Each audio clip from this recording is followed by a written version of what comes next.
une affaire qui est un peu liée à votre amnésie tout à l'heure, c'est-à-dire la négation en fait de l'opposition de la minorité. Vous n'avez pas jugé utile de nous prévenir de la non-parution dans le bulletin municipal de l'expression de la minorité. On n'a pas été prévenu, on a été prévenu par la presse, on a été prévenu par les réseaux sociaux, et si on n'a pas le journal, si on ne va pas sur Internet, et si on ne se promène pas en ville, on ne sait pas que finalement l'expression de la minorité ne paraîtra pas dans les colonnes du bulletin comme il est normal et prévu par la loi qu'il y paraisse. Donc c'est un manquement inqualifiable déjà de ne pas nous avoir prévenu puisque toute décision doit être contradictoire. De la même façon que vous n'avez aucun droit de censurer cette expression prévue, voulue par le législateur pour préserver justement la pluralité. D'autant plus que notre texte était totalement factuel, totalement informatif, aucune mention de nom, ne dénonçant pas une personne, mais dénonçant des agissements et un comportement qui ont perduré pendant des années. Alors, la presse est une source d'information, comme d'ailleurs un certain nombre de conseillers de la majorité, puisque je lis de temps en temps que les conseillers de la majorité, de votre propre majorité, apprennent des décisions par le journal. On peut dire que la démocratie fonctionne bien à Villars et que votre groupe fonctionne dans l'infusion. Donc la presse nous a fait écho également qu'après consultation d'avocats, ils ont décidé de nous interdire la parole. Donc moi j'ai 3 questions, 4 questions à vous poser.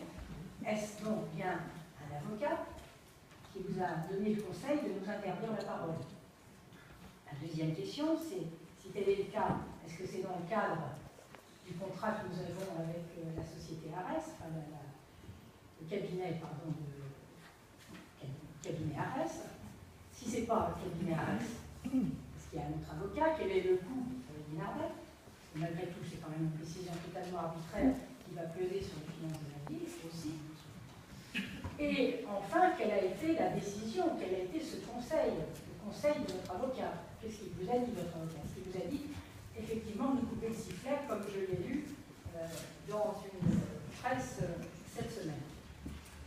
Et enfin, je vous demande de mettre à la disposition de la minorité, de notre groupe, ce document sur lequel vous avez le conseil de l'avocat. Voilà.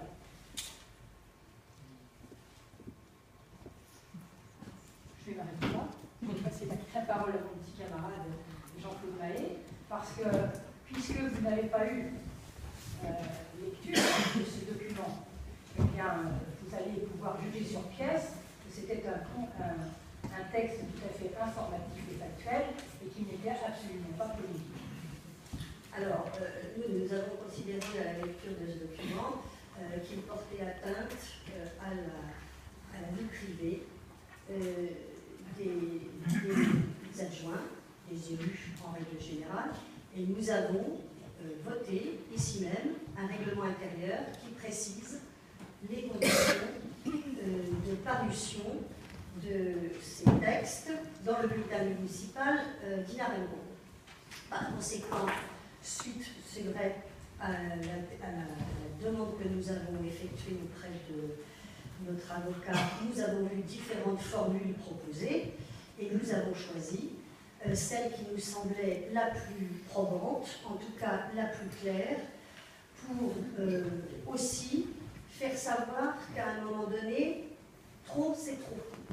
C'est-à-dire qu'on ne peut pas continuer à évoquer des sujets qui ne parlent pas, qui ne sont pas en relation avec les actions dinardaises, avec les projets de Dinard, pour faire avancer les différentes actions de nos équipes à Dinard, de vos équipes sur Dinard. Nous sommes à l'écoute de propositions et de propositions concrètes de travail et en bonne intelligence.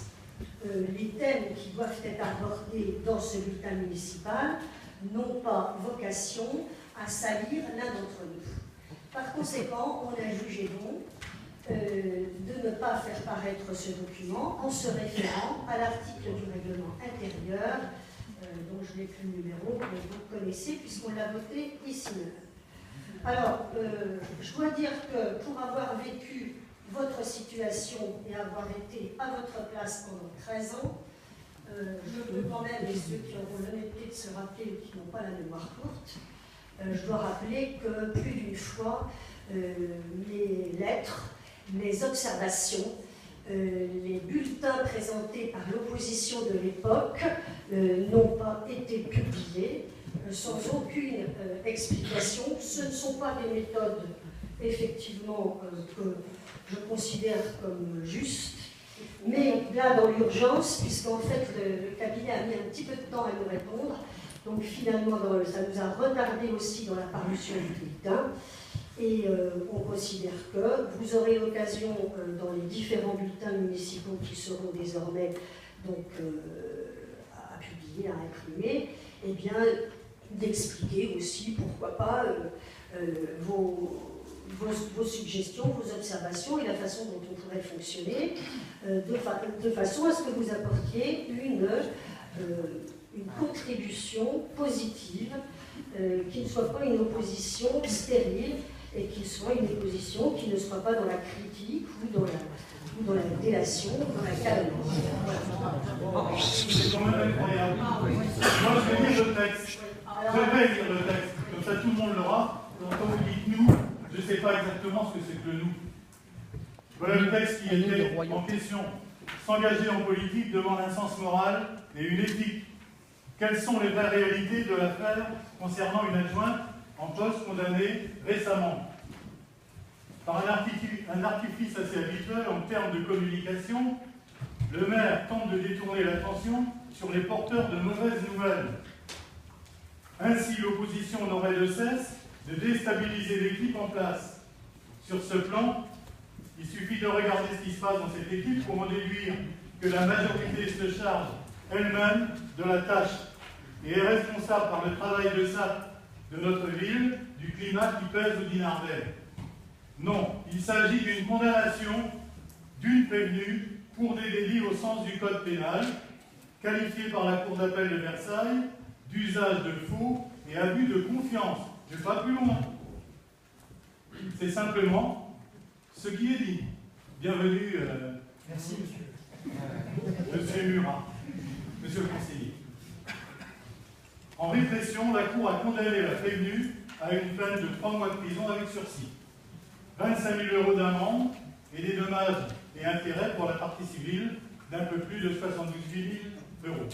Il est donc simple pour toute personne intéressée de connaître les éléments de décision de la Cour d'appel et de cassation sur le site Légifrance. Il n'y a aucune enquête à mener, ni de poubelle à fouiller. Les Dinardais méritent de savoir par qui ils sont gouvernés. Chacun se souvient comment le maire a viré sans élégance et avec brutalité son adjointe, Mme Cocherin, sans jamais donner le moindre grief précis à son encontre. C'est sans doute la raison qui la pousse aujourd'hui à crier dans la presse « J'en connais tellement des affaires comme celle-là ». Inquiétant, non. Il ne s'agit pas pour nous de jeter l'opprobre, mais l'exercice des responsabilités publiques, la fonction d'élu, requiert, à notre avis, le respect d'un certain nombre de valeurs et de vertus. En particulier, il y a la confiance. Certes, cette confiance, elle ne se décrète pas, elle se construit par l'écoute, le profil, le contact que l'on crée entre les personnes. C'est pourquoi certains indices doivent rendre prudents, notamment les comportements antérieurs, qui démontrent à coup sûr que l'on ne peut pas faire confiance à tout le monde. C'est l'analyse que nous avons faite du jugement rendu par la Cour de Versailles. Notre responsabilité d'élu est de veiller, et notre volonté de faire taire par une conduite exemplaire et en toute occasion ce vieux refrain du citoyen blasé, tous pourris les politiques. J'ajoute, pour finir, j'ai lu évidemment, et on me dira que tout ça est légal. C'est bien triste, et en tout cas, c'est totalement immoral.